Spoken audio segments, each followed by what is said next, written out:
Hi, everybody. It's me, Teeny Biggums, and guess what? It's Christmas. I've decked the halls, jingled the bells, and even put mistletoe over my pet monster. Don't tell him. We've got songs, surprises, and so much fun. You'll be grinning like a nutcracker. So hang your stockings, grab some eggnog, and let's get this Shelter from Oblivion Christmas party started.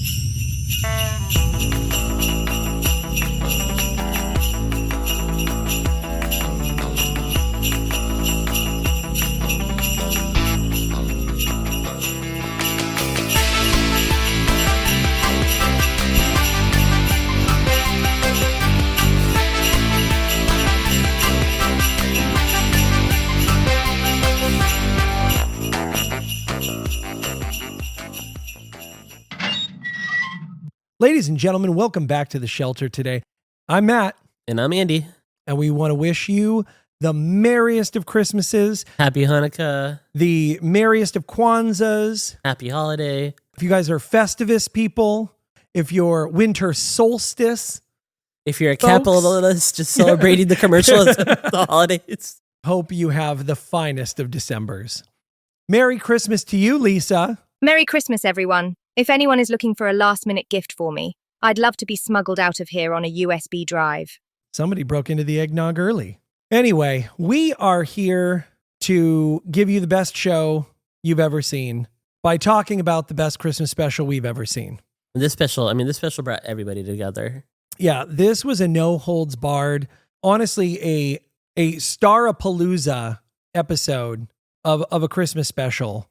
And they knew how to intertwine everybody. Like it was sincere, but they kept the jokes coming. Yeah. And Pee-wee did not change. You know, sometimes you do a holiday special and it's like you're watching a different show. Yeah. This one was just your favorite show, like times 10. Yeah, it was just an extended version of the Playhouse, but yeah, you had all of these extra characters put in. Like I like that you had all the basics, right? You had Miss Yvonne, you had Cowboy Curtis, the King of Cartoons, Miss Renee. The Countess. You had all of the main staples, and they made sure to hit their marks like they would on the regular show. Yeah. But then you added all of these great special guests in, and yeah, they kind of worked everybody in together. And it was one of those things where they weren't trying to make up enough time to go a little over what a normal show would be. It was like, you have so many guests. How are you going to pull this off? Yeah. And it was good how they get them on and they get them off. You know what I mean? Like they're in and they're out. They're like, hey, do your bit and then go. But it's all played very sincere. It's all played very nice. Meanwhile, sometimes when you have guests over, there's how you act when no one's at your house, and then there's how you act when you have guests. Pee-wee does not change at all. He puts everybody through the ringer. It's the entire show. Ultimately, what I think brings people back to this episode is the fact that it really delivers on that holiday spirit. Yeah. And it's great. It's called a Christmas special, but he also represents Hanukkah. He represents other traditions that go along, like internationally with Christmas. Yeah, the show just invites everyone to the table and says, come as you are. Yeah. Let everyone just be who you are, and here we go. Yeah, it's really good. You go across, it's a snowy meadow. You have these elves, these little wooden elves, these stop motion elves turning packages off to each other. I noticed that they throw them down a well. Yeah. It's like, okay, there's a fox, and then it goes to the Playhouse, and the outside of the Playhouse is all dolled It's all up. decorated. So you already know you're on another level. You're like, this is familiar, but different. Yeah, there's snow everywhere, and it's really good. And then the opening is interesting because instead of them doing the classic Pee-wee, it comes in and there is a Marine choir singing, and they're like, "It's Christmas in the Playhouse." It's played very straight, and it's very straight out of 60s, 70s TV specials. During Christmas you're going to start off with some Christmas number. Well, yeah, and right away you're like, what does Pee Wee Herman and Pee Wee's Playhouse have to do with the military? Well, it's weird that the military is here. Like, they're not the first type of choir you would think of. Yeah. And but then just as the music's finishing, Pee-wee jumps off in the front of the screen, Christmas, and it just turns into a dance number. Yeah, and it's a big dance number. They have two ladies with giant bouffant hair. They're coming out. They look like they're from the 60s. They have beautiful gold dresses on. The Marines are doing a mix between showgirls being mixed in with a Marine march where one goes after the other. They had tried to get the actual Marine choir for this show. So it's kind of funny because it's like that was intentional and they couldn't get the Marine choir. And so they took the UCLA Men's Glee Club and put them in Marine outfits. Yeah. And at that point, I'm just wondering why. Like, if you can't get the real Marine choir, why can't you just have the Men's Glee Club from UCLA perform as UCLA Men's Because Glee Club? Pee Wee Herman comes from that old school, that 60s, 70s performance school. And them being in uniform, clean cut, and just the contrast. Because you start off being like, this is sweet, this is nice, but what is this? Yeah. And then all of a sudden, everything with Pee Wee Herman, no matter where you come from, he brings you to the table, and somehow you fit in when you get there. Yeah, no, and I get that. It is a jarring juxtaposition of a playhouse filled with nonsense. And the great thing about this episode is they had an extra budget, and so they rebuilt the Playhouse. This Playhouse is plussed up. So it's all the spots you remember, like super plus. Like they haven't even decorated for the holidays yet. That comes later. Yeah. And it's already glistening and the extra touches. There's all these new spaces that you really haven't seen before, or they've built out the spaces bigger. Like his fireplace is huge. That wall is glistening. Well, because it's gonna need a lot of stockings here in a little bit. So they had to make a huge fireplace. And it's funny, he makes a joke later about how he said he had the chimney expanded. Exactly. And so I like that they kind of figured out how to write that in. Yeah. Because they did make a different There's set. so many subtle jokes in here. Lots of little nods. The way they extended it feels a lot more like how his house looked in Big Adventure. Yeah. Like especially his kitchen. Yeah. It just is outlandish and I love it. Like I think his kitchen wall has a giant TV dinner on it. Yeah. It's so good. And so he goes from this big number to then talking about how he wants all this stuff on his Christmas list and then he goes and talks to the audience and that's kind of funny, right? This was December 21st at 8 p.m. 1988. So I don't know how many kids he knows we're actually up. Yeah, but he knows kids and parents are watching. Yeah. And I think he keeps that fine line of there's some nods for the adults. Yeah. The kids won't get it. Oh, there's a huge one coming up with Miss Yvonne that it made, I don't know. It's like, I don't know how to explain it, but it's like the first time I heard it, I was like, what in the hell is going on now? And even Pee Wee doesn't stop to let it sink in. He just gives a little, okay, let's keep moving on. I was going to bring that up. It's really funny. So he's talking with Conky and then they do this great bit where he wants a yo-yo, but he realizes he has a yo-yo. He goes and he goes to this secret toy wall. And when he's looking at the audience, he's staring at us. He's breaking the fourth wall. And he's like, he moves his thumb over, like, stop looking at me. Very self-aware that he's starting it off with us watching him put in the code. Yeah. So it's like camera move over. Yeah, and it's really funny. And then he pulls the yo-yo out, and the yo-yo does that great stop motion bit when he goes to walk the dog. It turns into a dog. Yeah, and then he goes around the world. It turns into a little bird, and it flies around Globy and everything. And it's a great bit. He throws it into the screen, and he breaks the screen. He goes, oh. But he does a really good job of if you were just watching this on Saturday morning, it would completely fit in. But if you're watching this for the first time at nighttime, and it's so over the top, it fits in as well. Yeah, there's stuff in there for adults and kids. So yeah, when Miss Yvonne comes in, that's probably the most adult the show gets is probably Miss Yvonne and then Grace Jones. And Miss Yvonne's great. I mean, she comes in, her hair's like what you would have saw like in the 50s when women would make their hairdo, maybe the 60s, I guess. Yeah. Would make their hairdo look like a Christmas tree, and she has it as a big mistletoe. Yeah, and Miss Yvonne always usually an over the top dress that kind of flared way out. She's kind of like the Del Rubio triplets, like she always kind of showed off her legs. And so she comes in and she's got her hair all done up in a tree, and she's got mistletoe in her hair. So she kisses Pee Wee and explains that she's got mistletoe, so she's going to be kissing everybody. It's mistletoe, Pee-wee. You're always supposed to kiss someone when they stand underneath the mistletoe. This way, I'm assured of hundreds and hundreds of kisses from everyone. Stand over here. Come over here. Over here. Come over here and give us a big wet kiss. Don't worry. There's enough of me for everyone. Then she offers Pee Wee a fruitcake, and so he pretends it weighs like 10,000 pounds. It's pretty funny. Pulls out the mag liner so he can like carry it from one side of the room to the other. Pee Wee says, "Oh, before you start making out with everyone in the Playhouse," and then he goes over and he has a present for her, and it's his own fragrance, Ode to Pee Wee. And now I need to know what Ode to Pee Wee smells like. Yeah. What is Ode to Pee Wee? And she seems to love it. And then after that, Lori says the craziest line. He goes, Hey, Miss Yvonne, come stand over me. And only in a Miss Yvonne way does.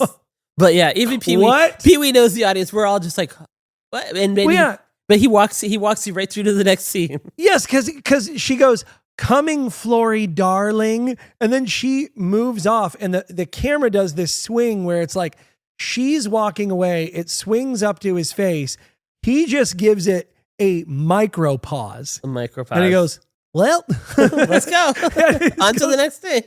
And that's when he takes the fruitcake over to the fridge, and you get to see the party of all the stop motion food. Yeah, I love the huge fridge. party. The fridge, they knew the special was coming. So unlike Pee Wee, the fridge has already decorated. I know, yeah, the fridge is having their annual party. They're having their little party. The freezer gets so jealous that they start stealing stuff from the fridge. Yeah, no, I love those popsicle stop motion guys. I like them, but the texture on the popsicle was very weird. It was very waxy, but I liked it. It was fun. And then and of course, what do they steal? You open up the present. It's a mini fruitcake. Yes, there's another fruitcake. We're at a 2 fruitcake count so far.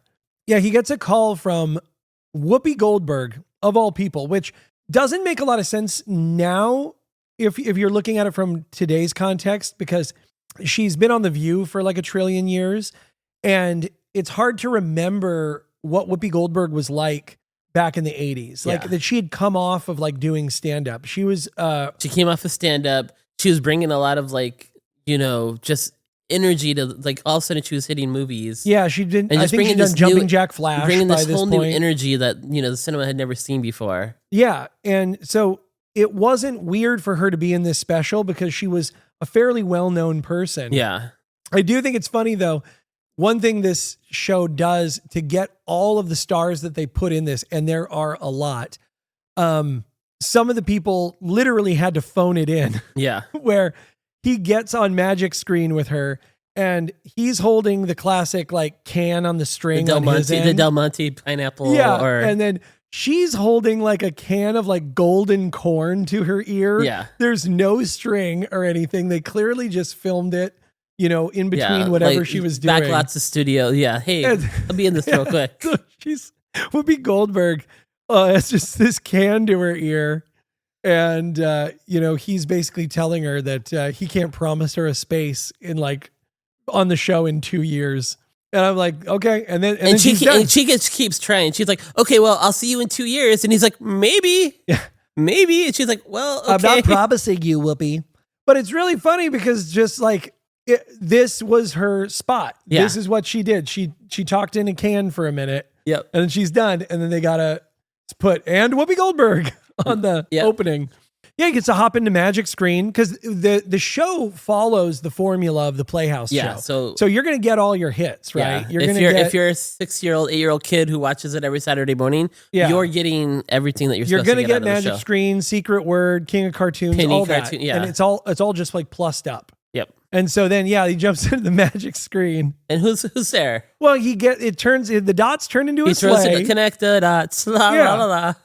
Oh, connect the Christmas dots. Connect the Christmas dots. And then it turns into a sleigh.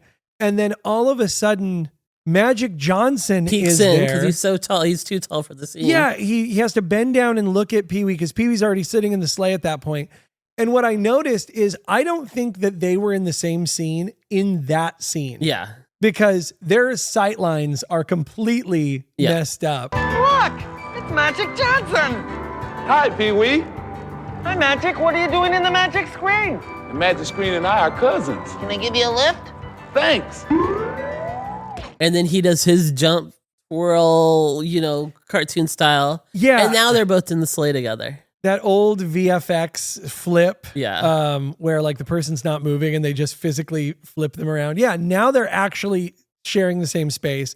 They see some sort of He sees a polar bear. poorly drawn polar bear and, behind and him. Pee-wee's like, oh, that old gag.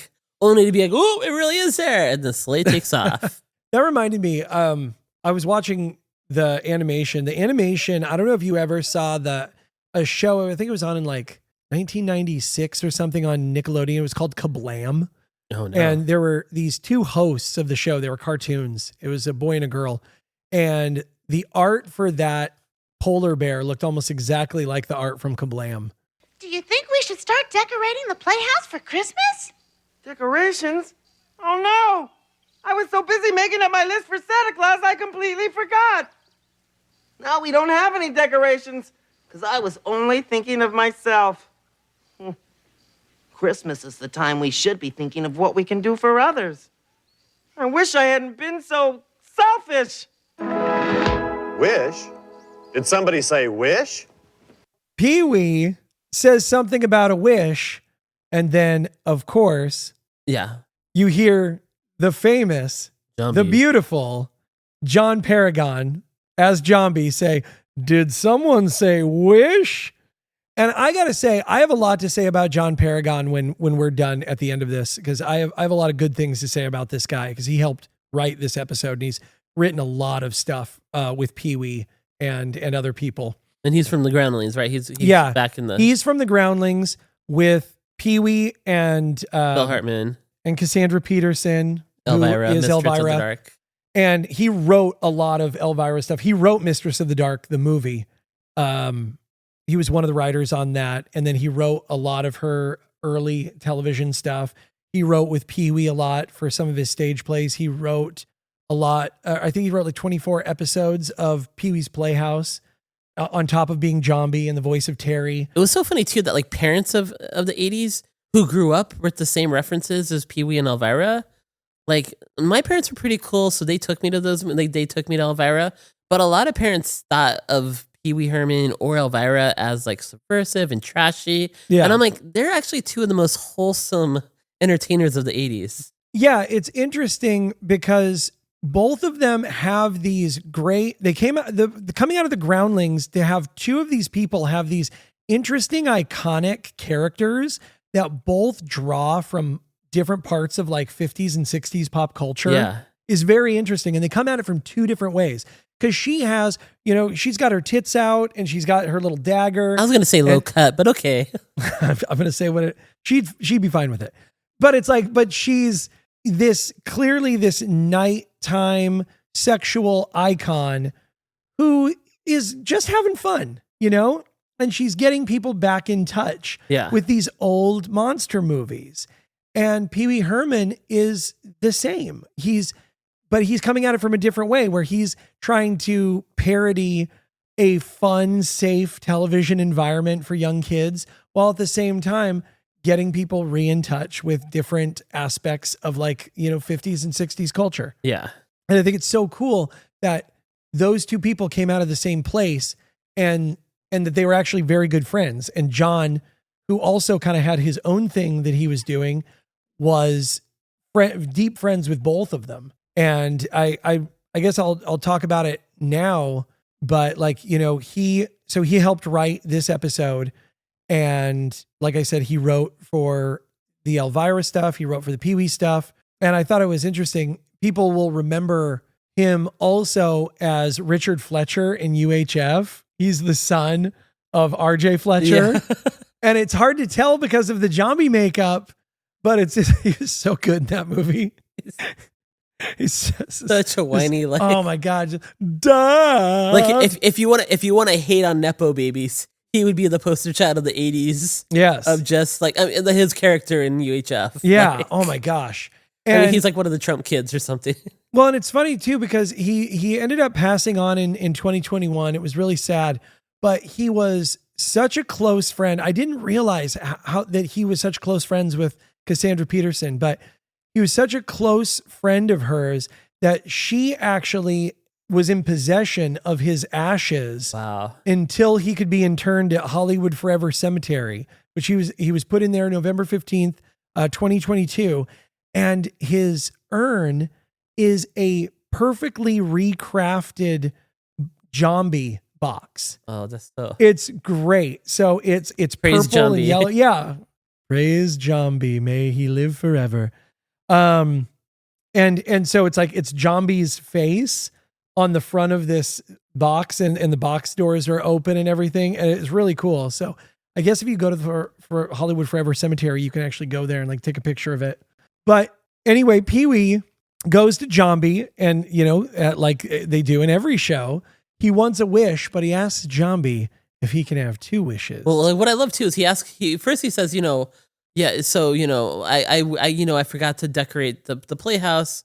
I wish, my wish would be to decorate the Playhouse. And Jambi's like, is that your wish then? And he's like, well, not really. I mean, yeah. I kind of would want to wish for something else. Like, yeah, maybe I could have 2 wishes. 2 wishes? What do you think this is? Christmas? And then he's like, well, yeah. Like, oh, okay then. And then they do the whole bit where they change things just a little bit, which I love, to where he says, Mecca like a high, Mecca, Mecca like a high, Mecca ho ho ho. What I love too is, and everyone goes through it and does the whole thing, and it's great. I've watched the special. I mean, I've watched this a lot over the years, but I watched it a lot leading up to this.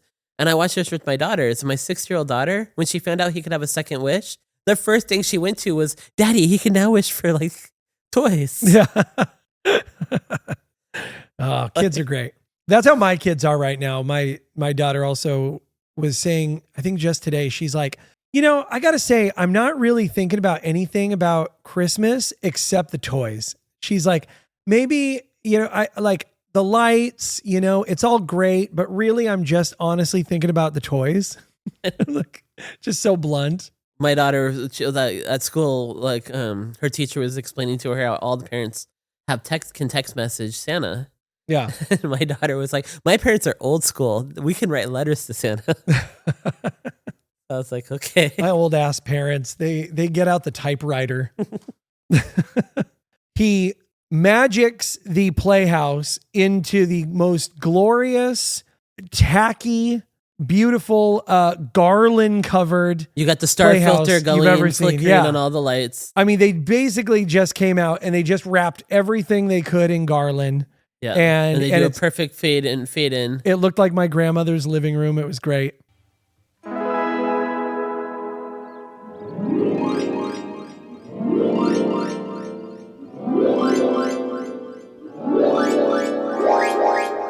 The wish is granted. Long live Jambi.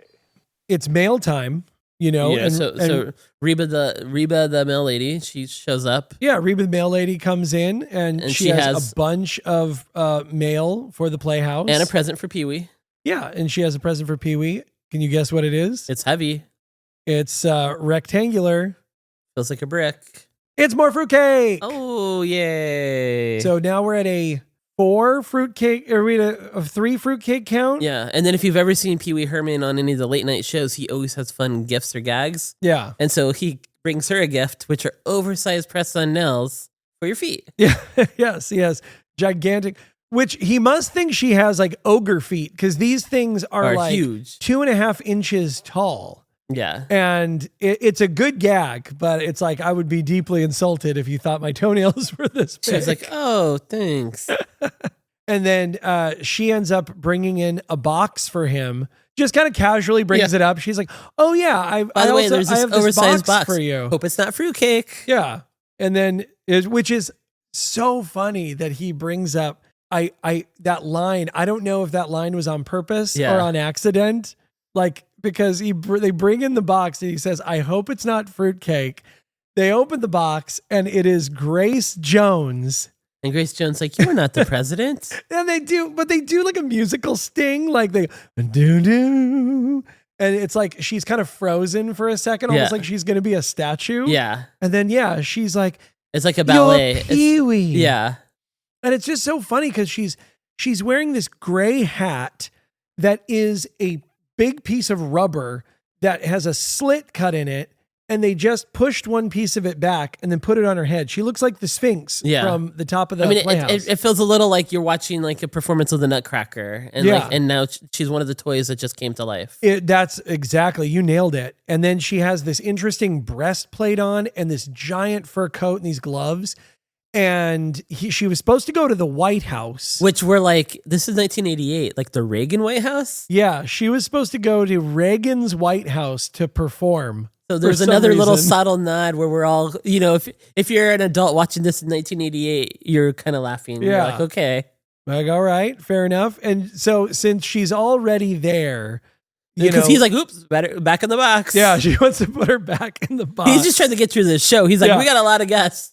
And that's what I like about him is that as far as he's a showman, there's an element here where he knows he's in a show. Yeah. At one point, he checks in with the audience to see how the show is going, which I really like. But yeah, he knows he's in a show, and so he is just moving these guests along. He's like, all right, back in the box. We got to keep moving. So and she goes, well, hold on, since I'm already here. Can I sing a song? I played my song for him, ta-ra-pa-pum-pum. And I played my best for him, ta-ra-pa-pum-pum, ra-pa-pum-pum.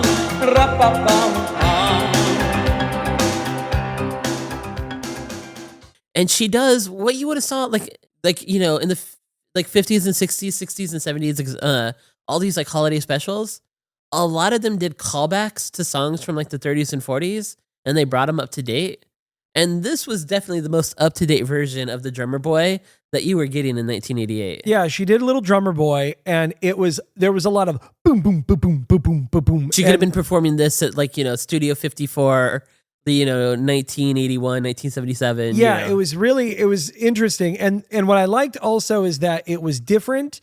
She was doing a lot of crazy kind of like dance moves with her arms and shoulders. But it stayed sincere too. Yeah, and they kept it short. It was quick. Yeah.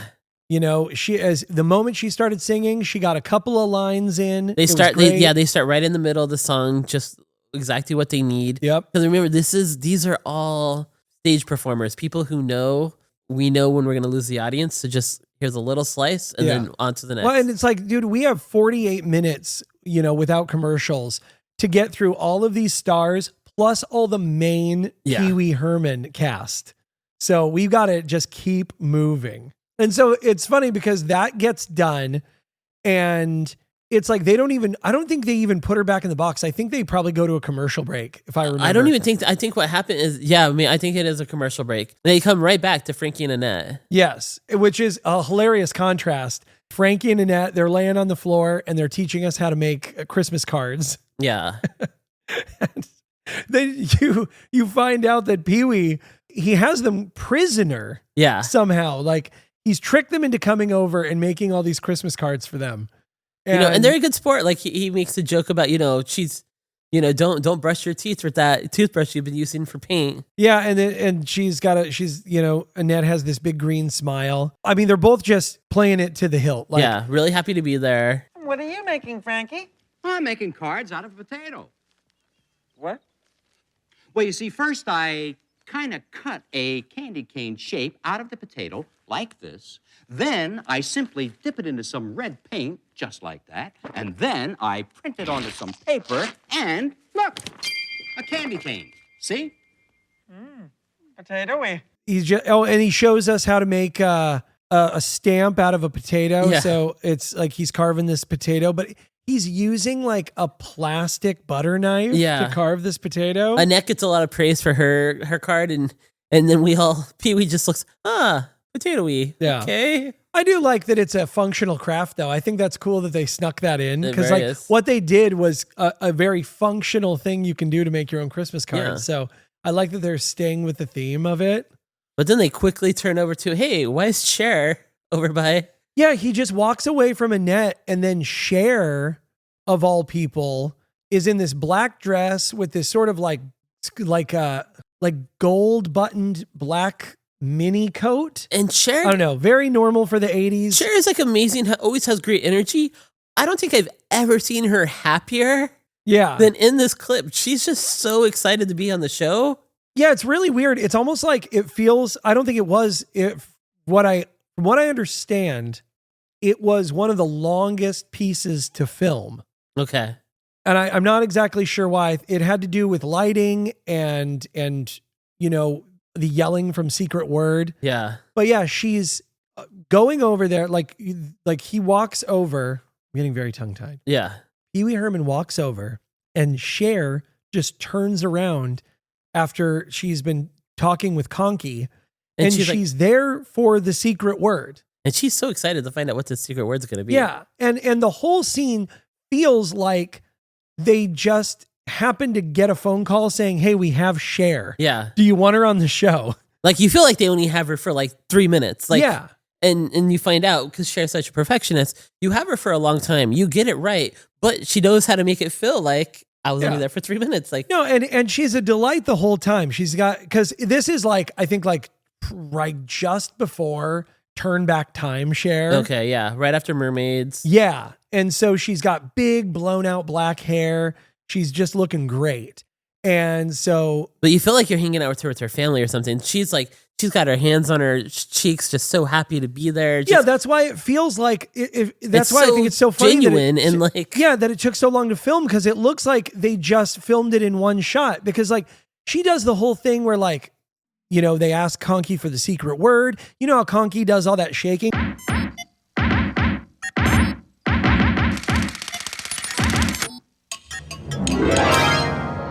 Right?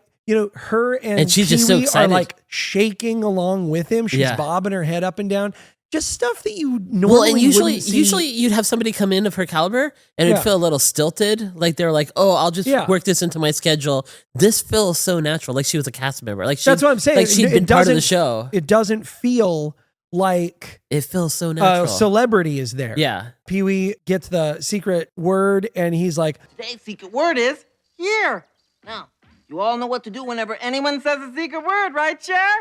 Ah! That's right! For the rest of the day, whenever anyone says a secret word, scream real loud. Ready? Let's try it. And so then he comes over and he tests it with her and he's like, oh, hey, how's your Christmas? And she's like, oh, yeah, Pee-wee, it's my favorite time of year. And then they scream, but she like, it's so funny. She like closes her eyes and like screams, smiles. She's like smiling. She's so happy. And then she's got to leave. And she's like, all right, Pee-wee, see you next year. And then everyone screams again. And Pee-wee plays all these puns. He's thank you for sharing. Yeah. And it's so good. And it probably is one of my favorite drop-ins he has in the episode, because it feels crazy genuine and it's really nice. And she's just so happy to be there. Well, in this part with the Pee-wee doing the puns. Yeah. That was Cher. Cher was right there. In the same room as my chair. I hope I didn't stare. Oh, well, I don't care. This is a nonstop show. You get, because she just walked out the door, folks, and King of Cartoons walking right in. Yes, you got the flowers. Classically, they announced the King of Cartoons. He comes right in.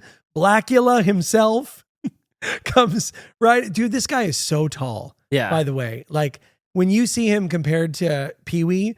And then Annette Funicello walks up. Annette, she's like, I've always, and she feels so genuine too. She's like, as if she's like a fan and has been watching the show for 3 years. She's like, I've always wanted to do this. It doesn't feel stilted. It feels sincere. She really wants to announce the cartoon. Well, and that's, again, one of the reasons we originally focused in on doing this one is because, we've been promising that we're going to do Back to the Beach forever since True Beverly Hills episode. And, Annette and Frankie were in that. Pee-wee was on screen. Yeah. Right? Then they were together in Back to the Beach. And this is sort of their payback to him for being on that show. But you can only imagine that, like, after he did the scene in Back to the Beach, that she went home and just started watching the show. Yeah. Well, and it's weird because their friendship must have gone on, because I can't find anything where these guys have been all previous. He probably just showed up friends. to her house every once in a while for a Skippy peanut butter and jelly sandwich. Yeah, absolutely. And so, but it's so great to see them. But that is kind of one of the reasons we picked this is because we wanted to do the connected trilogy of these three people being in movies together for seemingly no reason. And then we always surprise and always finding ways to bring in the guest. Instead of the cartoon starting, it's Joan Rivers. Yes, I thought that was so cool. Oh man, I miss Joan Rivers. She's so great, and especially early Joan Rivers. Her stand-up is dynamite. And whenever she filled in for Johnny Carson, and then when she got her own show, she always had Pee Wee on those shows. Yeah. There was a deep connection. Yeah, absolutely. This was him giving back to her, definitely. And it was great because they had Joan Rivers in the best place she's ever been, which is Hollywood Squares. And she's got this great Christmas. I mean, she's a pro. It goes so quick, and then she opens up the sweater like it's Merry Christmas sweater. I know, and it was pointed out to me because I can't keep up with the religions of all the different people, but it's funny because this show does tackle Hanukkah, and Joan Rivers, I believe, is Jewish. Yeah. So it's really a famously Jewish comedian. Good sport of her having to wear the giant Merry Christmas sweater. Yes. She puts her arms out like they're wings, and it's a big white oversized sweater, a giant white sweater within red letters. It says "Merry Christmas" in cursive, but it runs the length of both arms. But it feels so natural too because it feels like her's just showing off a fabulous outfit. Exactly, but it also feels like wardrobe threw that on her real quick. Yeah. And she's like, "Oh, this is kind of fun," and she was excited to show it off. Like, look at this funny thing. And you can only imagine Hollywood Square audience for they're like as if they took a break for a moment to film this. And you could only imagine an audience like she's performing for an audience. Like she's just that energy is there. I loved it, and it is funny for us as kids because we were both kids in that time. Like Joan Rivers was really famous for us. Like we knew who she was, even if we didn't like know much. Yeah. You know, she was more famous for being famous. None of us were really staying up late at that point and watching her on the Tonight Show and stuff. But yeah, she was amazing. I don't know. Yeah, if Johnny Carson had retired permanently, I think she could have done probably a good decade run on that show. She was a great host. She definitely should have taken that over. You know.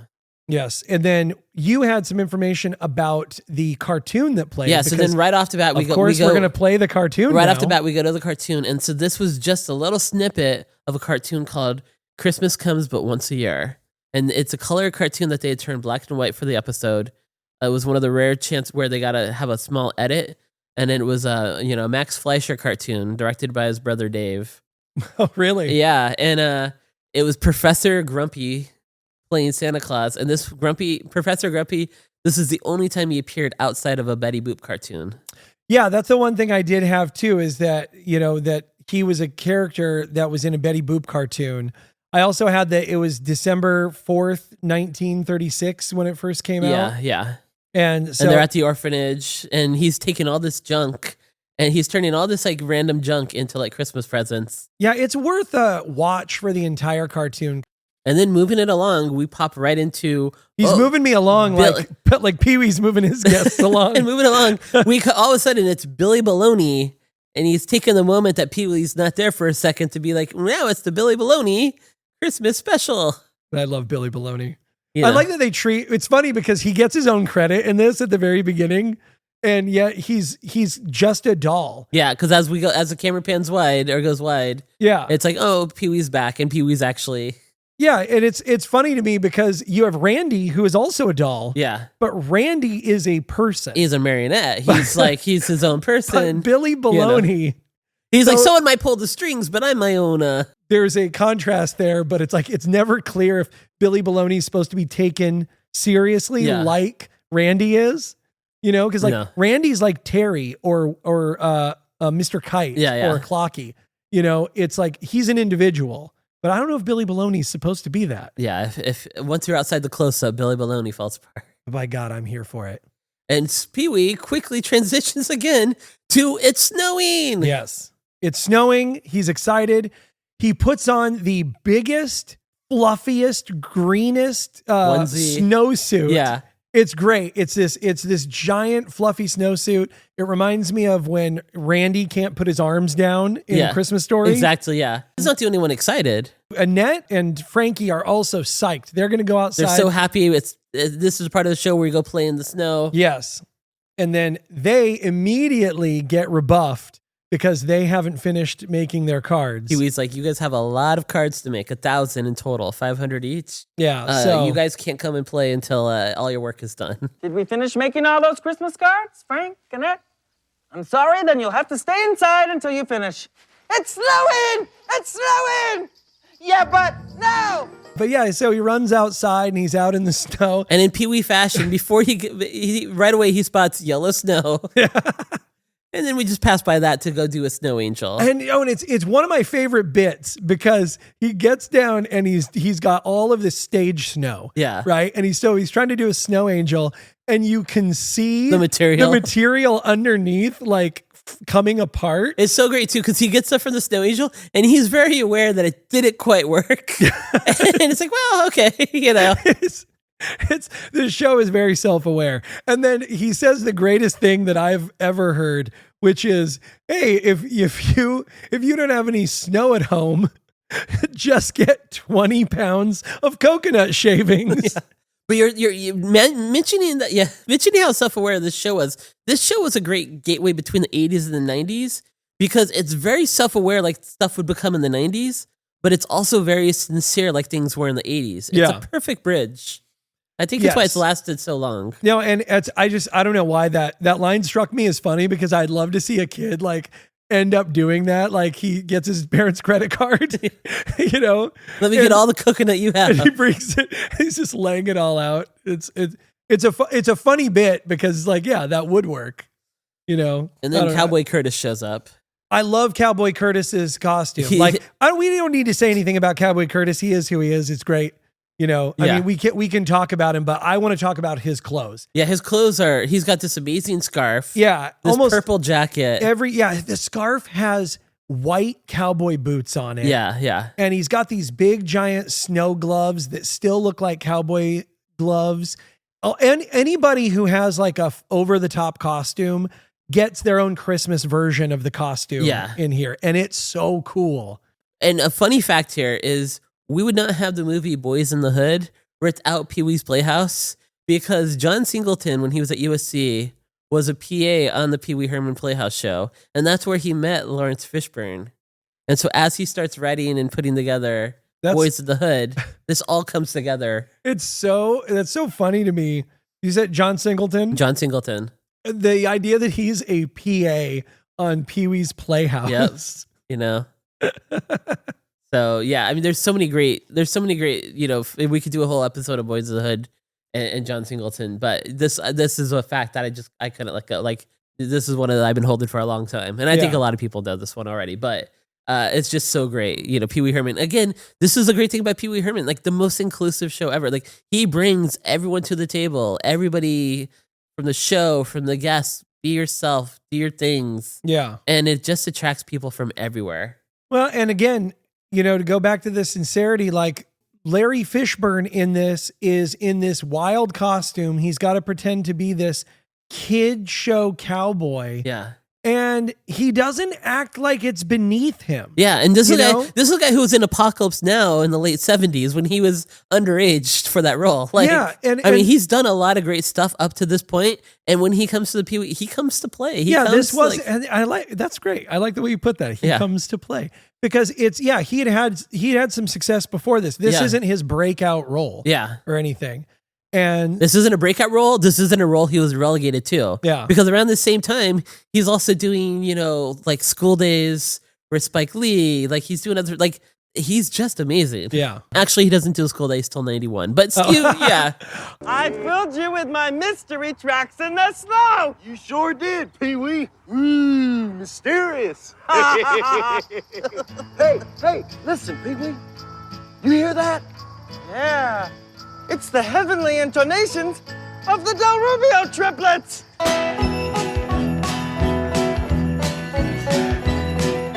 Sleigh bells ring, are you listening? In the lane, snow is glistening. A beautiful sight, we're happy tonight. We're walking in the winter wonderland. Gone away is the bluebird, here to stay is a new bird.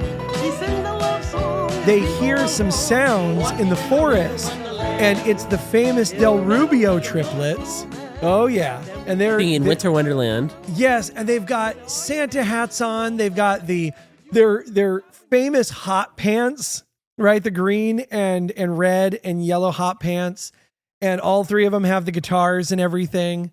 And the Del Rubio triplets are the best. Like, I like that they're this sort of strange pop culture icon where you can't put your finger on where they started. Like, Yeah. You'd really have to dig deep to figure out where's the first time you saw these ladies, but you've seen them. Because again, I think, they definitely had a career in the 50s and 60s. They've been on a lot of different things. Yeah. But again, the whole reason we chose this episode and Back to the Beach was all that 80s nostalgia that was happening. They fit right into this. Yeah. They would come and sing. They do covers of Diva, Whip It.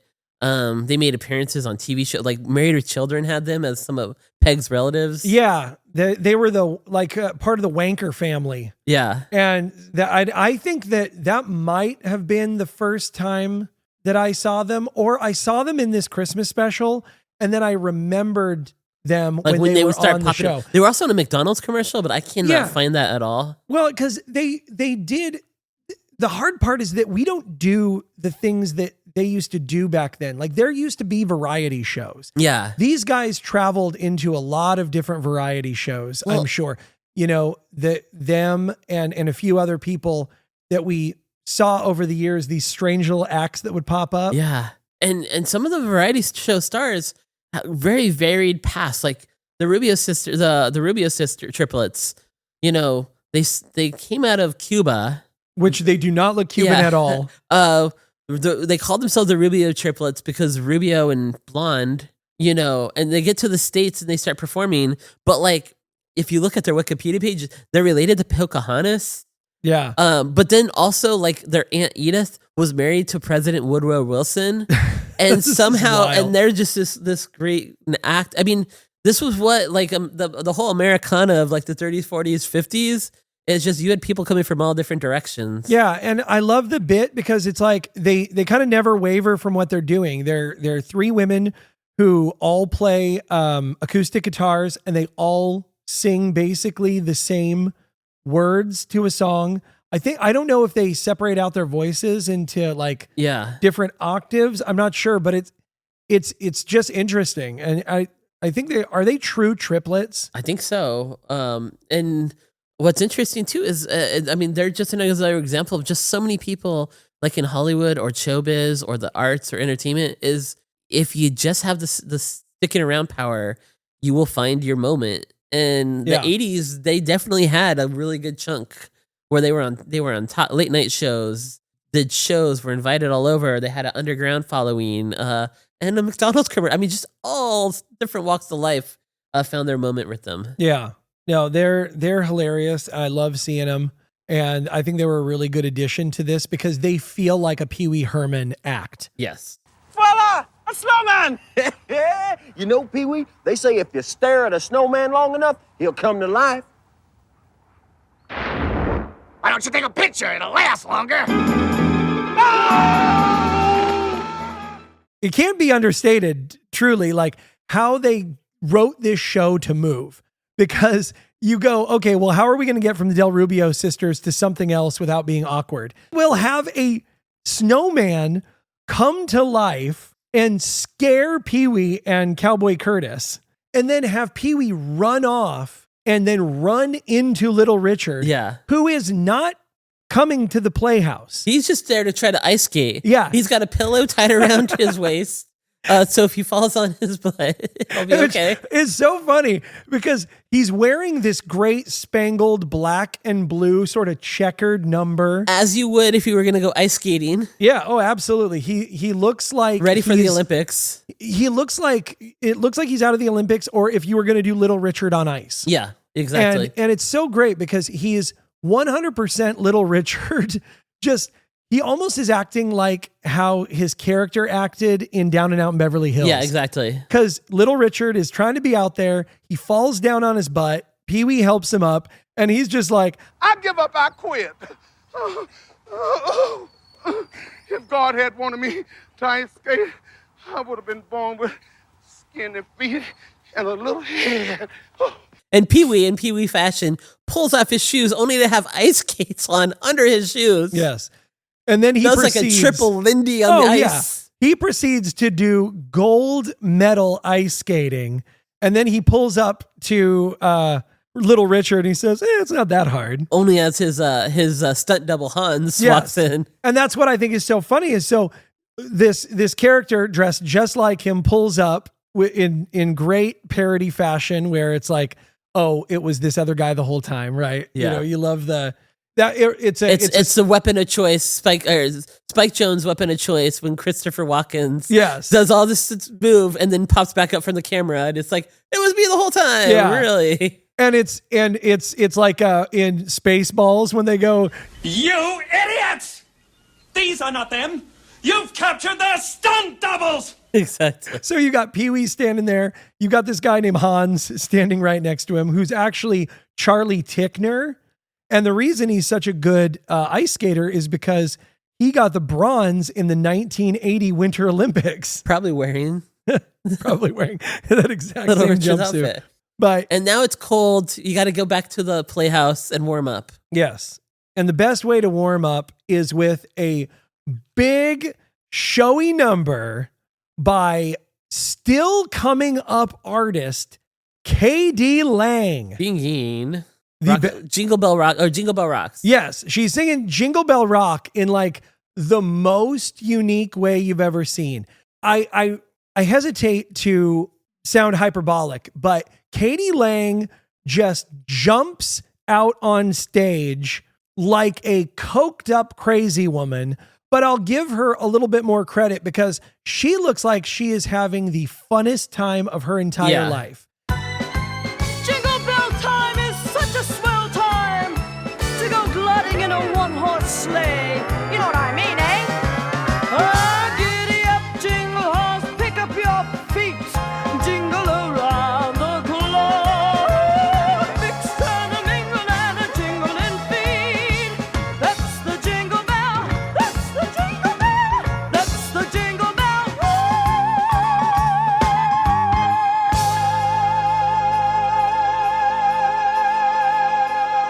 Oh, what's the matter, you? She's in this dress where the top looks like a blue Like cowboy shirt. Sequin snowflakes. Yeah, and then it pairs down into a dress, and she's wearing these almost like miniature high top white boots. Yeah. And she is flailing and going nuts and just everyone absolutely loving her and time. all the players in the Playhouse are going nuts watching this. Oh yeah, everyone, Chicky Baby and what is it? Daddy, Cool Cat. And what is his name? Deadbeat Dog. I can't remember. But the puppet band is backing her up and they're having a great time. I'm having a great time watching it. And it's just so funny because she's singing the song like Grace Jones in a whole different way, just owning it her own way. And she's wiggling and she's doing these high bravado. From what I'm given to understand, by the way, she did that in one take. Oh, wow. That was the take you see is the take they did. That was a lot of energy. Yeah, she got it in one. And I thought it was interesting. I looked into it because I was like, K.D. Lang in 1988, how famous was she at this point? Because I had the impression that she was a little bit more well-known because she came out and did this big, lavish dance. And from what I could tell, she was already working in the entertainment industry in the early 80s. Yeah. It wasn't until 1985 that she was given a Juno Award for Most Promising Female Vocalist. She's from Canada. Yeah. If nobody knew, K.D. Lang is from Canada. I know. She's a country artist. I assume that she's good old-fashioned American. But they got country up case. there. But so then she got a contract with Sire Records in 86, and that kind of started her off. And then again, so in 86, she dropped an album called Angel with a Lariat, and she became a more well-known country phenomena. And then in 87, she released a debut recording with Roy Orbison and they did a re-recording of his hit Crying. Oh, wow. Right? And so it's like, but she still wasn't on the scene. Yeah. I don't think she got her big break until like the 90s is when I think. Yeah. So 89 is when she dropped Shadowland. And then it had 2 songs on it. I'm Down to My Last Cigarette and Lock, Stock, and Teardrops. But it wasn't until 1992 that she like really like hit it big. But Pee-wee's eye for talent. I mean, that's what I thought was so cool. After learning that, I was like, and especially the way she was performing, I'm like, again, this is just that scouring through all of the different possible talent out there in the world. But again, and saying this is a good fit. Just like the 60s and 70s, some of those cameos on these holiday specials turned into the superstars of the 70s and 80s. Yeah. And same here, who you see, you may recognize, you may not, but eventually you will. Yeah, and I thought it was awesome. Like she did a phenomenal job in this, and it's probably one of the best performances in the episode for me, just because it's just wild. And at the very end, she goes up and she kisses Terry on the nose. What does he have? His beak? What is he? Is it a beak? Is a pterodactyl have a beak? I don't know. And she kisses him on the beak, and she goes, "What's the matter, you?" Like, you just have to see it because it's coming out of nowhere. And I just think it's so funny. I like it. She comes over, she talks to the band, the puppet band, and then they end up getting her to say the secret word, and there's a whole big commotion about that. Yeah, that's surprise. That's surprise. She gets all surprised. Like, that looked real. Yeah. She just got all surprised real quick. Like if Cher felt like she actually watched the show, Katie Lang's like, I didn't know that was like, whoa. They did not brief her on the secret word at all. And so, then they come over here, and this scene is great because you have Randy, this absolute piece of shit. The contrarian always. Yeah, this guy sucks. But yeah, he's talking about Christmas and because everyone's putting up their stocking, and nothing's gonna happen. I don't believe in Santa Claus. We're just doing this. What are we doing this for? There's no such thing as Santa Claus. Yes, there is too, a Santa Claus. No, there ain't. Yes, so. There's not. Yes, so. There's not. Pee-wee, Randy says there is no Santa Claus. Randy, please stop teasing Terry. Well, I don't believe in no Santa Claus. Fine. I'll just take down your stocking then. Hey, wait a minute. Let's not be hasty here. Why don't you just go ahead and hang it up anyway? Just for decoration, you understand. Notice in the background, so you see that one of them is green, and you're like, oh, that's Terry's stocking, and Terry's stocking is green with little nails on it. That's amazing. And it looks like a pterodactyl leg. And then Jambi, it's one of his Jambi hats that goes over him. Cowboy Curtis has his boot. Oh, I love it. Yeah, everyone's represented. And it's funny, I totally see why they had to rebuild the fireplace for this Christmas special, because they have like 36 socks on there. Yeah. And of course, Pee-wee puts on 2 gigantic socks. One for each foot. They're like, it's left and a right. And what would you say? Are they about 6 feet long each? I would say so. At least. Man. Maybe 6'2", Yeah. I like that they don't sacrifice anything in this episode, because then you go from having this great Christmas moment right into a penny cartoon. Right into the penny cartoon. And I love it. While we decorate the tree, we watch old movies like Road to Morocco, the comedies. You know, Road to Morocco with Bob Hope and what's it called? And Dorothy the Moor. I just love her eyes. We would always decorate every time of the year, and when you decorate, of course, you're watching, Road to Morocco or Bob Hope. I love that, because I believe that kids in the 80s used to absolutely be actively interested in watching old movies. Well, because your parents would, like, for me, like my mom would always have American movie classics playing, and it was the kind of stuff that if you, like, when I wanted to play Nintendo, we had one TV. Yeah. So if I wasn't there when a movie ended, a new movie would start, and then I have to wait till that was over. So like all the road movies, the Sinbad the Sailor movies, all that stuff would play, and you would just start watching it. And it's not like you were watching it because you wanted to, but you weren't looking away. Like a lot of these movies, you were like, oh, this is Yeah. Well, and I noticed too from like when you watch like 80s comedies, a lot of younger kids in, 12, 13, 14, they'd actually make references to a lot of these older shows and characters. That there's just a disconnect in that now.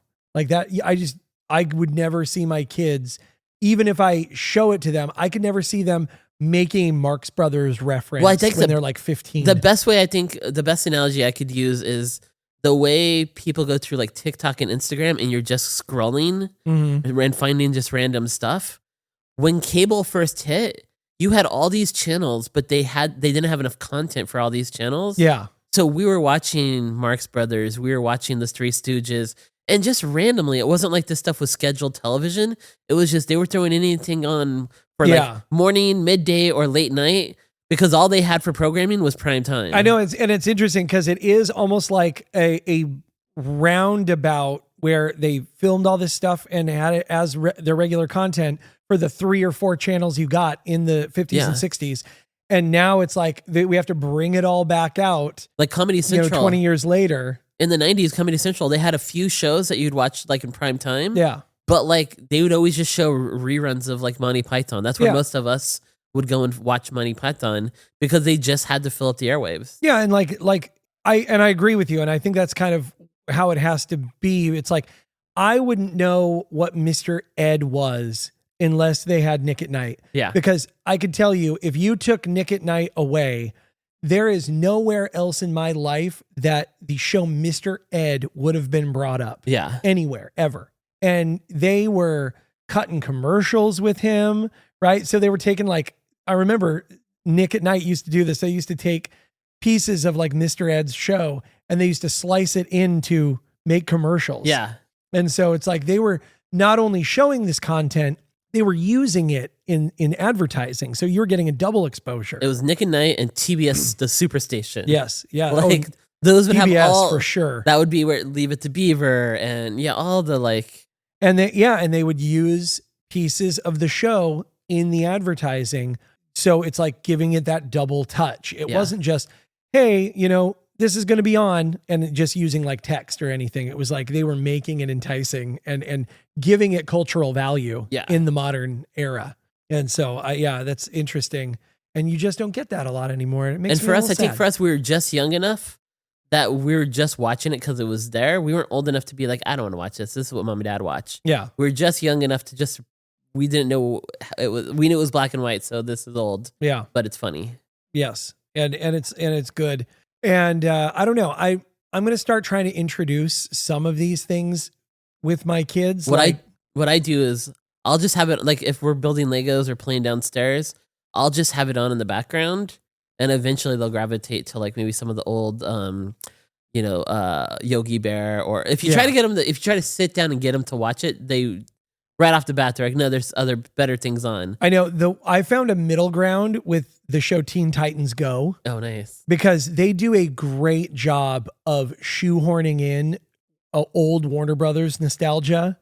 And it's like, they might not know what they're seeing, but it's like they'll later watch something that might be older and go, oh, I kind of get that reference. Like how, we do like later with like Looney Tunes, like when they'd replay Looney Tunes and they'd have a guy who looks a lot like James Cagney. Yeah. And you're like, who's this guy? And then later you'd see a movie with James Cagney in it somehow. And you'd be like, oh yeah, that guy. Okay. That's like for Humphrey Bogart. My do kids, the same thing. Whenever we wait for the school bus, sometimes because kids will get impatient and they're like, is it coming or not? And sometimes you can hear it in the distance a little bit. And so I would wait and then I would be like, okay, let's see if we can magically make it appear. And I would be like, let's say, like repeat after me. Mecca lecca hi, lecca hiney ho, lecca lecca hi, mecca hiney ho. And then we'd sometimes say it 1 or 2 times and then the school bus would appear. So that's like one of the ways I got them. So like when we started watching Pee-wee's Playhouse together, when that would come up, they'd be like, hey. Yeah. Pee-wee does a check-in on our favorite it couple, Frankie and Annette. Who have a pile of Christmas cards. But they're hungry and thirsty. Frankie's got red paint on his cheek. His sleeves are rolled up at this point. And he's just sawing into a potato. He's just making a sawing motion. It's like, how many potatoes has he cut at this point?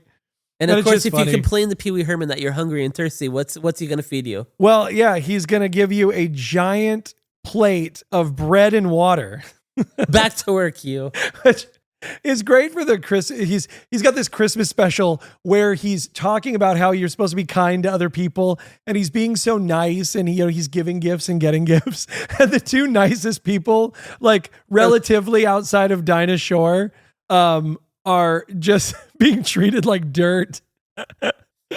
And so while all they get is bread and water, yeah, he heads over to the Countess. I know, in a perfect contrast, he heads over.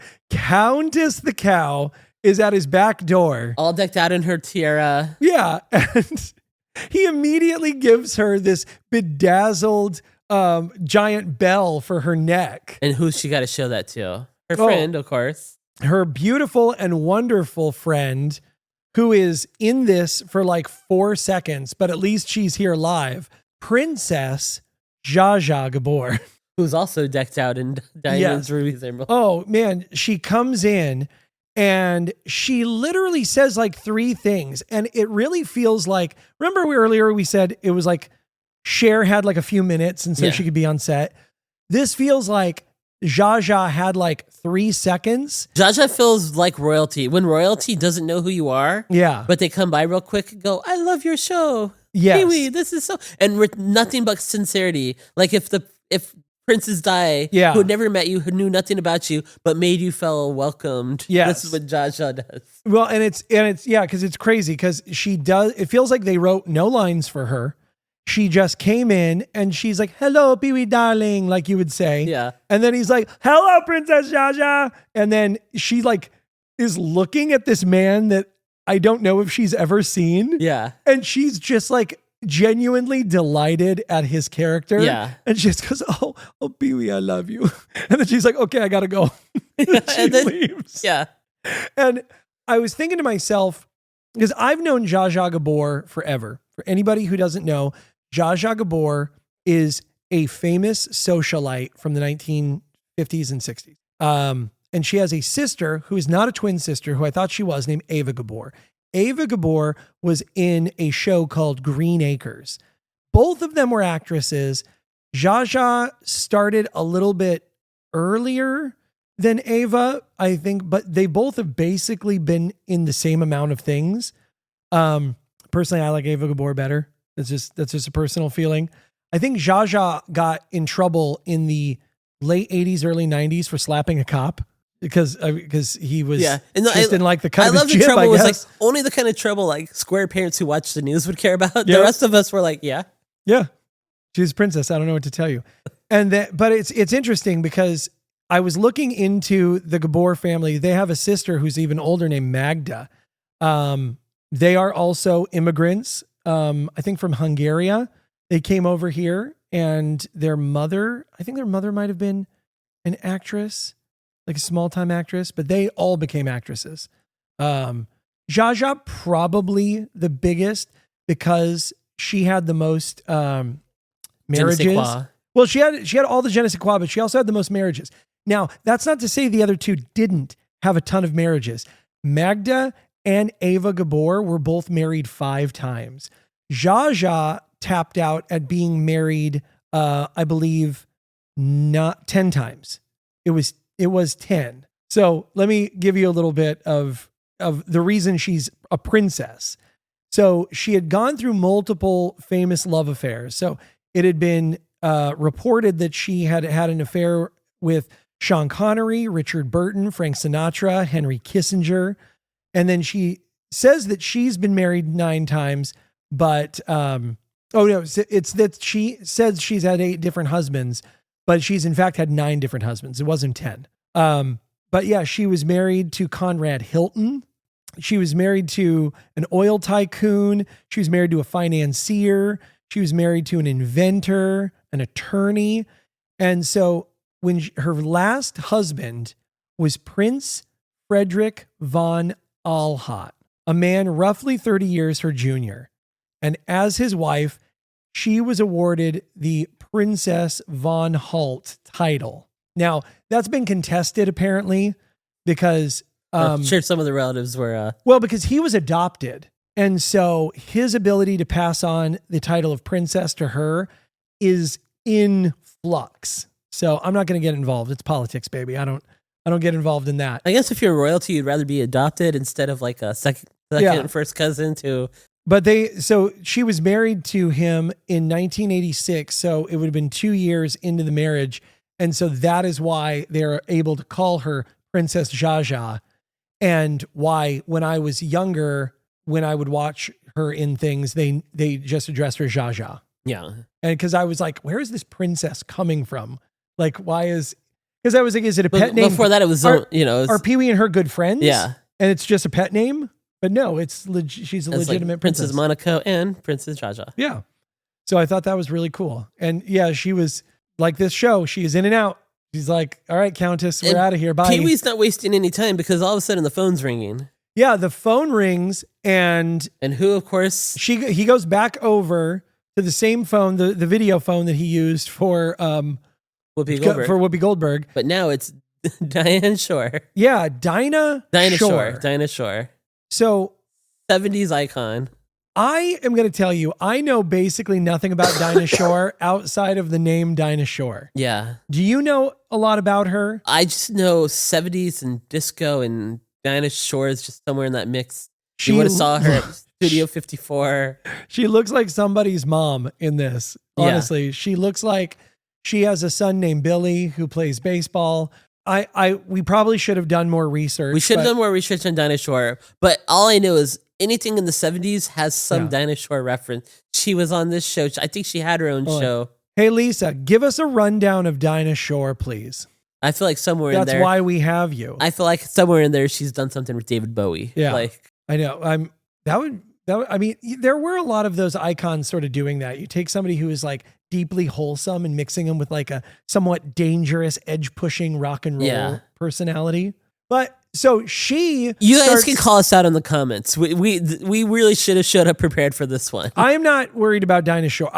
Very few people, I'm sure, are giving. However, we are giving her the same respect that Pee-wee does. Exactly. See, and so I am shown how much value people have by the way people are treated. And so Dinah Shore immediately gets bumped from her singing. Well, she starts singing 12 Days of Christmas, which can be a long song. Yeah. And so then this is interesting classic to me. Video call waiting. Yes. There becomes a picture-in-picture moment where he is getting a phone call from none other than early Oprah Winfrey. This still has a talk show, Oprah Winfrey. And she actually at least has the can with the phone cord on it, unlike Whoopi Goldberg. But unlike Whoopi, who's sticking around to make an act, Whoopi can't wait to get off the call either. Oh yeah, Oprah can't wait to get off the call. So say she has a phone. Yeah, at least she has the can with the phone cord on it. But unlike Whoopi, who actually plays out the scene and gives us something, Oprah cannot wait to get off this phone call. Yeah, he basically says, oh, hey, I've got Dinah Shore on the other line. He goes, okay, well, Merry Christmas. Yeah. She tries to do like a Pee-wee Herman laugh, and it comes off so weird. Yeah, she does come off as sort of like the stilted celebrity who's just, I'm not really quite sure what my people sign me up for this. Yeah, some PA handed her a can with a string and just said, hey, you're talking to Pee-wee Herman. Yeah. Go. And so that ends up getting back onto Dinah Shore, who's still singing 12 Days of Christmas. It's a great bit. And Pee-wee ducks out and then switches himself with a mannequin with a Pee-wee Herman costume on. Yeah. And do you know if that's like a real, like, I think sold in stores? Yeah, I think Pee-wee that Herman? mask. I think that mask is right up there with the, your favorite guy who makes all the masks for Halloween. Is that like a Ben Cooper Pee-wee Herman costume? Yeah, I don't know if it's a Ben Cooper, but I think it was up there because I remember people. I had a friend Vince when I was in elementary school who had that mask and would dress up as Pee-wee. You'd have I like that. It's like kind of a subtle product placement in there. Yeah. And this would become, we have the fruitcake gag. This will become a gag throughout the show. as well. Yeah, he has multiple running gags going on. Outside of the word of the day, he's got fruitcake, which Countess gave him a fruitcake. So I think our fruitcake count is up to like 4. Oh, is it 5? King of Cartoon gave him 2. Oh yeah, okay, so the, 4, 5, Randy 6, gave him a little one. He got 7, a little one. 8. I'm gonna say he's at 8 now at least. Sure, we're completely off on that, but okay. All right. I'm gonna have to watch this all over again. Yeah, so we will continue to hear the 12 Days of Christmas throughout the episode, but now we're off to Ricardo. Yes, and Ricardo teaches us about hitting a piñata as part of his Christmas tradition. Feliz Navidad. Navidad. That means Merry Christmas in Spanish. Say it. Feliz Navidad. Feliz Navidad. Feliz Navidad. Feliz Navidad. Feliz Navidad. Feliz Navidad. Right. But when he's trying to speak Spanish and he keeps going, Feliz blah, blah, blah. Yeah. I feel like that might get red flagged. But he has created nowadays. such a safe space and such an inclusive area. Yeah. Hopefully he could still pull this one off. But yeah, that would be. Yeah, but I feel bad for Ricardo in that moment because he's like, sure, you nailed it. Thanks, Pee-wee. Appreciate you. And then why that's going on. While he's trying to teach Ricardo is a transition piece for my favorite beautiful lady. Do tell. Charo. Oh, man. And she comes in and she does a wonderful version of Feliz Navidad. Obviously, it's a get in and out, truncated. It's a quick version, but it's done with sincerity. While she is giving her all, Pee-wee's in the background trying, making a mockery of trying to hit a piñata. Yeah, it's incredibly embarrassing. He has this giant, super long stick. And Charo is in classic Charo fashion. Like, she's got the red hat, she's got her hair looks great. She's got I think her whole outfit is just Christmas red. Yeah. And she's giving it her all. She's so happy to be there. Yeah. And it's funny because we're happy she's there. Charo, the reason I'm glad they included her is that feels like she has a history of being a guest on many shows. Yeah. Talk shows, on other specials. Yeah. Right? You're always going to see, and Charo, And so I think it's great that they kept that tradition on this show. It's like, not only is she a great performer, I almost feel like part of her being on this special is the fact that she's the person you put on specials. Yeah, exactly.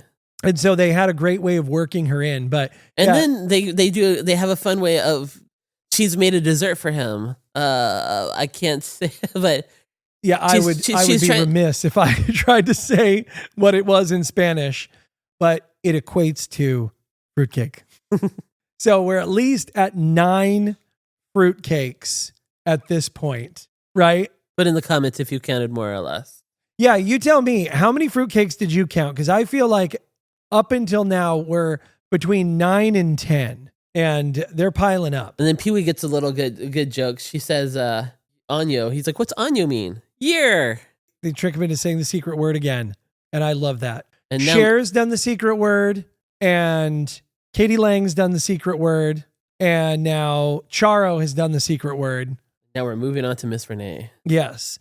I am a Pee-wee's Playhouse fan, and I definitely watched the show as a kid, but I will tell you right now, I was not watched every single episode. I know every single thing about the show. I was an enjoyable, casual watcher. I love the show, but it probably wasn't in my top, 10 or top 5 shows. I just really enjoyed it. Yeah, for me that was like a Saturday must. I was like, loved Pee-wee, but if I caught it on Saturday, I'd catch it. I liked it, but I think it has 5 seasons. 6. If I told you, okay, see, that explains everything you need to know. I did not watch every single episode from all 6 seasons of this show. There's no way I did it.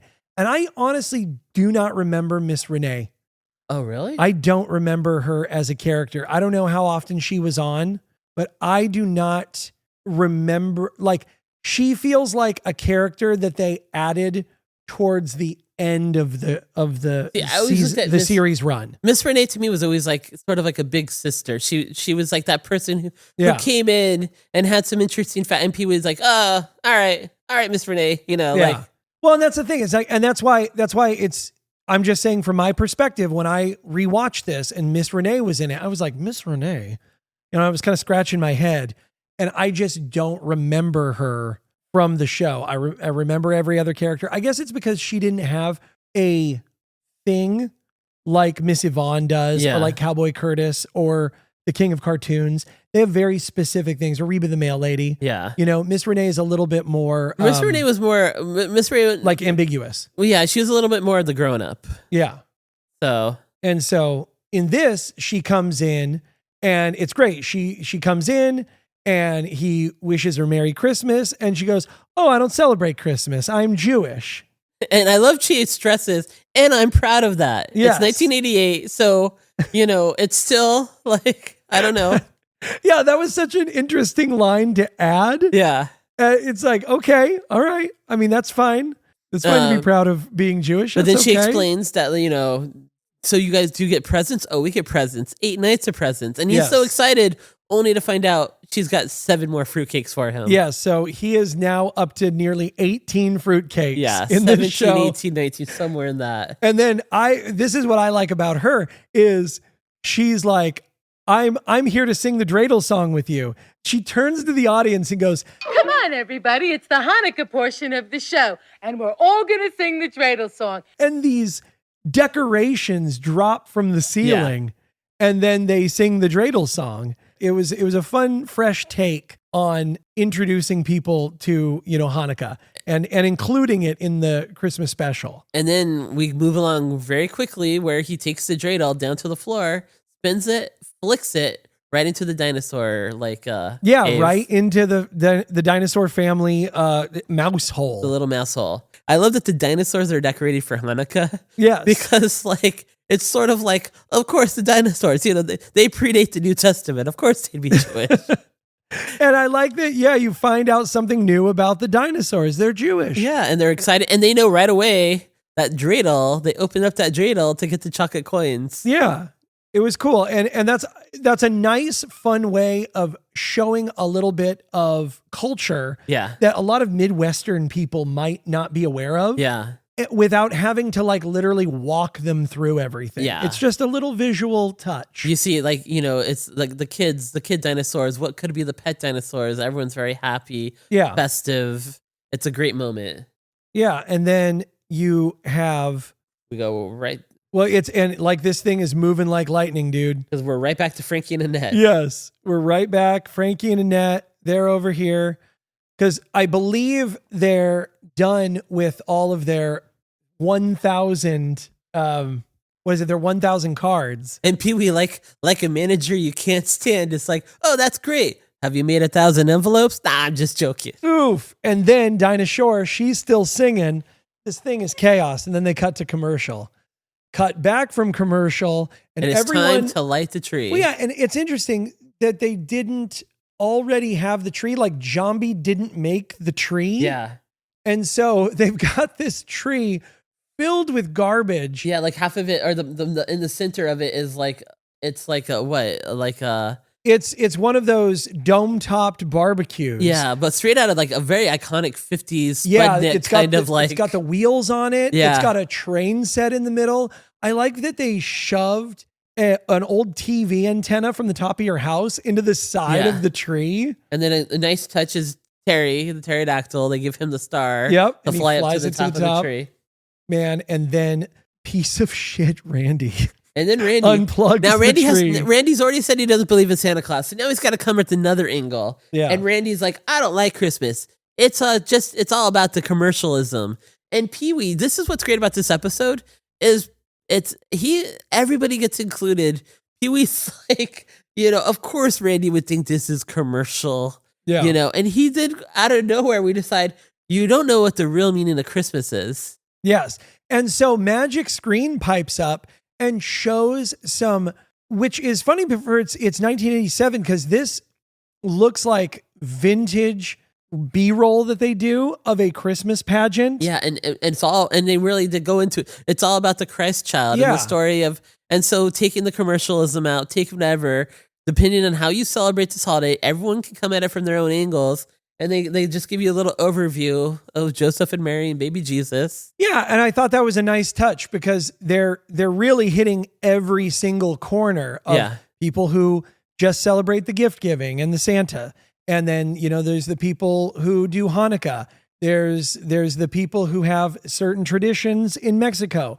And he's really trying to hit up everything. And what's great about Pee-wee, he brings everyone to the table. He brings such sincerity, but he's a showman. He still knows how to hit a little joke, so every time something gets a little too sincere, we then have a little comedic break. Yeah. And he goes straight from the Christ child to, what are you going to do with all these fruitcakes? Cowboy Curtis gives him a fruitcake too. And he's like, well, suppose you don't really need another fruitcake. And he goes, nah, don't worry about it. I can use it. Like, what are you going to do with all those fruitcakes? He goes over, and he's like, he's got an art gallery that he's never had before because it's obviously a new set. Yeah. And he opens up these art gallery doors and there's 2 oily bow hunks in there. Probably the second most all of a sudden he feels like Derek Farrell from the movie Blow. He's that character. Yeah, so these sweaty bow hunk workers are in this room that is completely made out of fruitcake. By the way, the fruitcakes that are on the ground that aren't the fake wall pieces, those are all real fruitcakes that had been shellacked and put down there on the floor. They'd been donated from a local bakery. Oh, wow. Which is funny because they probably made them more edible after they shellacked them. Yeah. Sleigh bells! Sleigh bells ring! No! Sleigh bells! I hear reindeer on the roof. Do you know what that means? You've had too much eggnog. No, it means get out the milk and cookies! Hurry! Hey, look! Why do we need a milk? Santa Claus! Ho, ho, ho! Merry Christmas, everybody! It's Santa!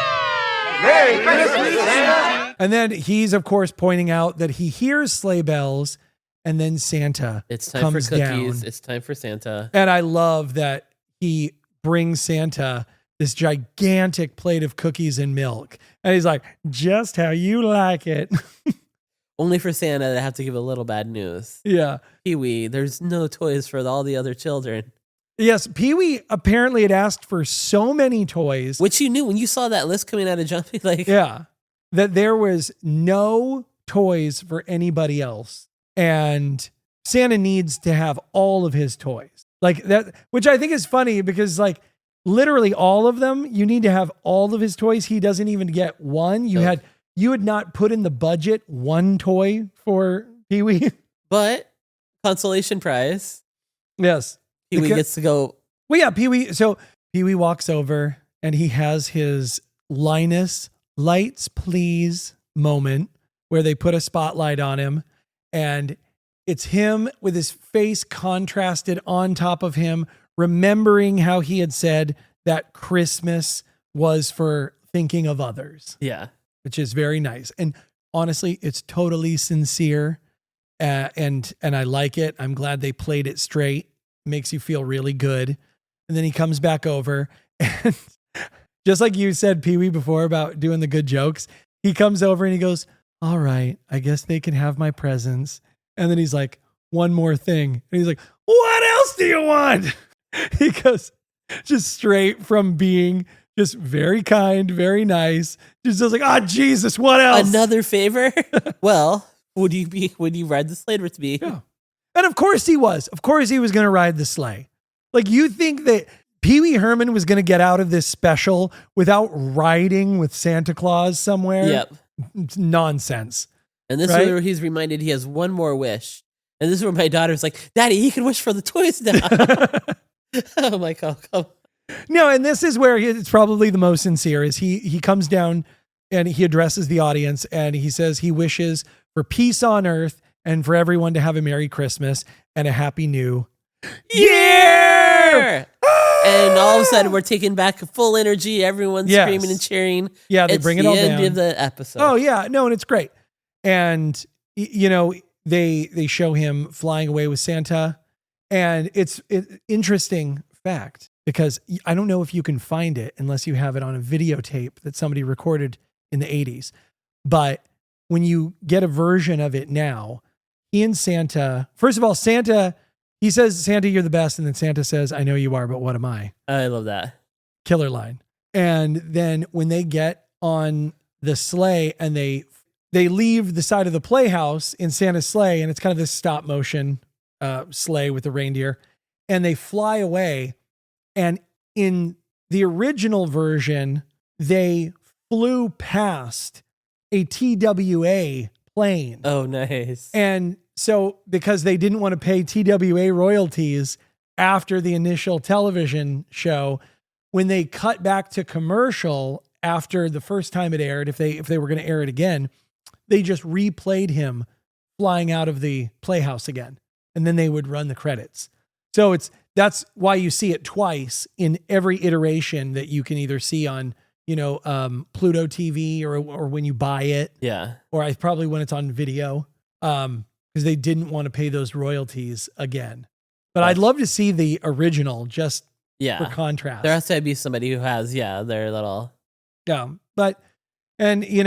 That's Pee-wee's Christmas special. And I thought it was really good. I thought it was one of the better Christmas specials I think I've seen for entertainment value in a long time. Yeah, I think he did a good job of like keeping it like the show that it's, the Pee Wee Herman show, but then also bringing an audience, like bringing back some of that 60s and 70s, like camp and quiche and just fun Americana, but doing it in such a sincere way. Yeah. That there's humor, but like you sincerely walk away from the special being like, this is the way it should have been done in the 50s and 60s or 60s and 70s, where you just bring everyone to the table with respect and everyone gets a moment and everyone comes as they are. This to me is just one of the best like holiday specials.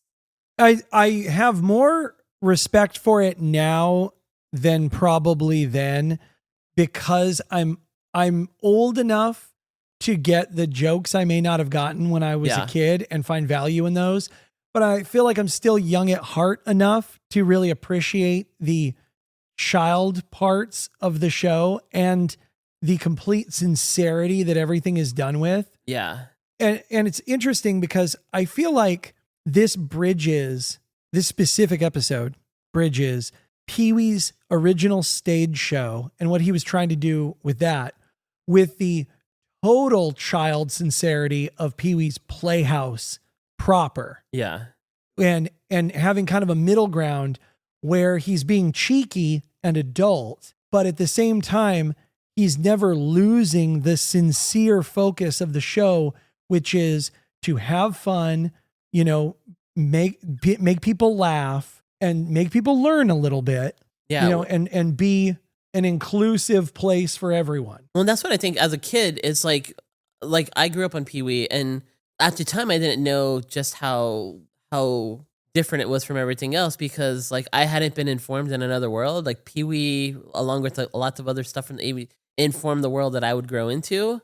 So it's not till you get older and you start to see that things weren't this way before, that you really appreciate it. But Pee-wee, I think that's the reason why so many people were still fans of Pee-wee for so long, even after his scandal and everything, is because if you grew up on the show, it was nothing but, just wholesome and engaging with a little edge, but like true sincerity. I am a person who's enjoyed all sorts of type of humor. Like I can appreciate all the stuff that Troma puts out, right? Yeah. I like Kevin Smith's stuff. I like horror movies. I enjoy things that are gross and weird and push the edge. And yet, as I get older, I also deeply appreciate sincerity. Yeah. And I appreciate people who don't feel that they need to do something weird or gross that doesn't fit the scene just to press buttons. Yeah, like there's a place for both, but it is a real art watching somebody ride that line and do it in a sincere way, like where he's truly engaged and likes the things he's showing, but is also very self-aware. And that's why I think Pee-wee's Playhouse was such a bridge between the 80s and 90s. Like I said earlier, was he understood, he was very self-aware and understood irony, but also had the sincerity of the 80s. Yeah. That it was just this perfect bridge of where we were and where we were going. Not bad. Not a bad episode. Go check it out if you haven't seen Not a it. bad episode. Rediscover it if you haven't watched it recently, or just keep watching it over and Honestly, there are so many different Christmas specials to watch now, and so many of them are good. I would say if you don't have a lot of time, the 48 minutes is so digestible and it moves like a beast. This thing just goes, it starts and it goes. Matt said it best.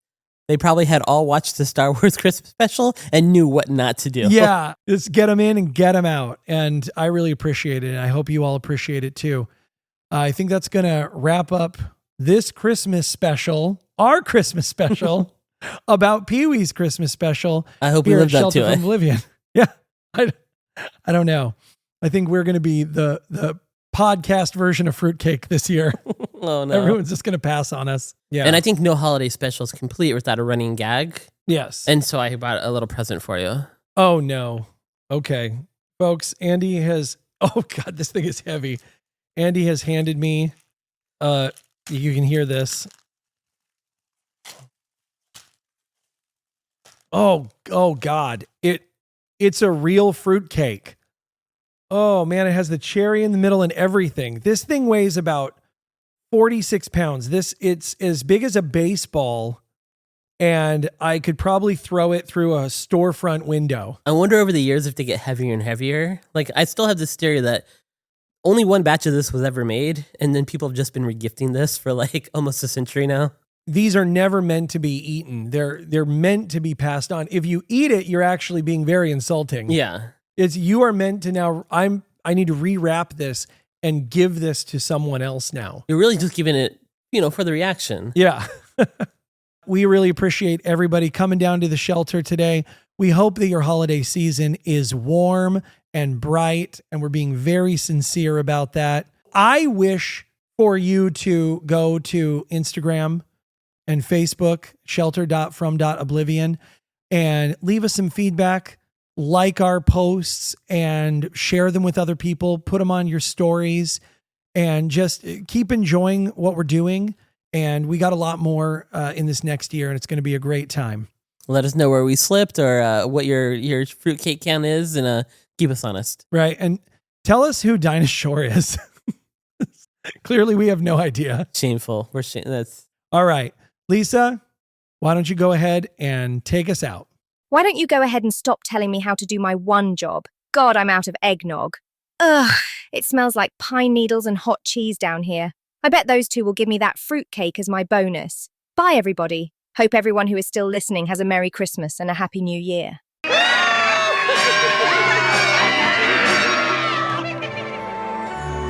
ho, ho!